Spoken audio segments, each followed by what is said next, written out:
Imagine this, a young medical student, a night out with friends, and then nothing, no trace, no goodbye, just gone. This is the story of Brian Shaffer, a man who walked into a bar in Columbus, Ohio, and never walked out. Brian Shaffer was 27 years old, a second-year medical student at Ohio State University, charismatic, funny, and ambitious. On April 1st, 2006, the night before spring break, Brian planned a night out with friends. He had recently lost his mother to cancer just weeks prior, and some say this night out was meant to clear his mind. Others wonder if it was something more. He met his friend William Florence at a bar called Ugly Tuna Saloona. Later, they bar hopped, drank, laughed. Nothing out of the ordinary. By 1:15 a.m., they returned to Ugly Tuna for one last drink. Security cameras captured Brian at 1:55 a.m., talking with two women just outside the bar's entrance. He waved goodbye, turned to re-enter, and that was the last time anyone ever saw him. There were only two exits, the front escalator and a back service door rarely used by patrons. Police reviewed hours of footage. Friends were questioned, but no footage ever showed Brian leaving. It's as if he vanished inside. Search dogs tracked his scent to the street, then lost it completely.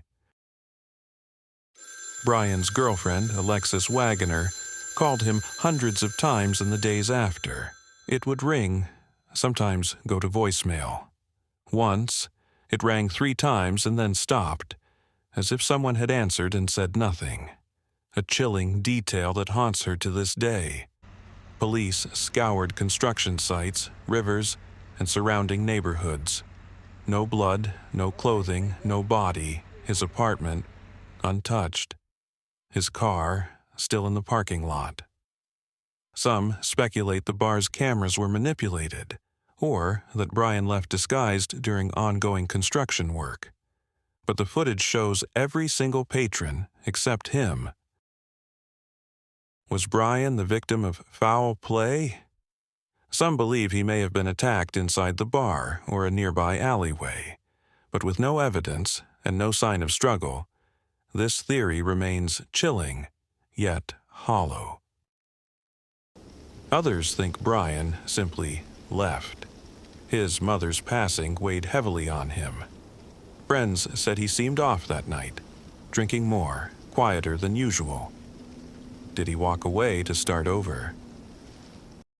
That single phone ring in September, 5 months after he vanished, still baffles experts.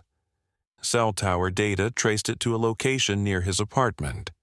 But was it a glitch or a ghost signal? Here's where things get even stranger. Brian's father, Randy, died 2 years later in a freak storm when a tree fell on him. Some say the Shaffer family was cursed. Online forums buzzed about possible organized crime links or a bartender cover-up. But nothing has ever stuck. Today, nearly 2 decades later, Brian Shaffer's case remains open. His face still appears on missing person posters. His father's last wish was for him to come home. And Alexis, she left messages for him on anniversaries, hoping one day he'd answer. The bar has since closed. The city moved on. But the footage, the mystery, it lingers. If you look closely at that last frame, he almost looks like he's smiling. What was he thinking? Where did he go? And why has no trace ever surfaced? Was Brian Shaffer murdered? Did he walk away? Or did something far stranger happen that night? Tell me, what do you think happened to Brian Shaffer? Leave your theory in the comments.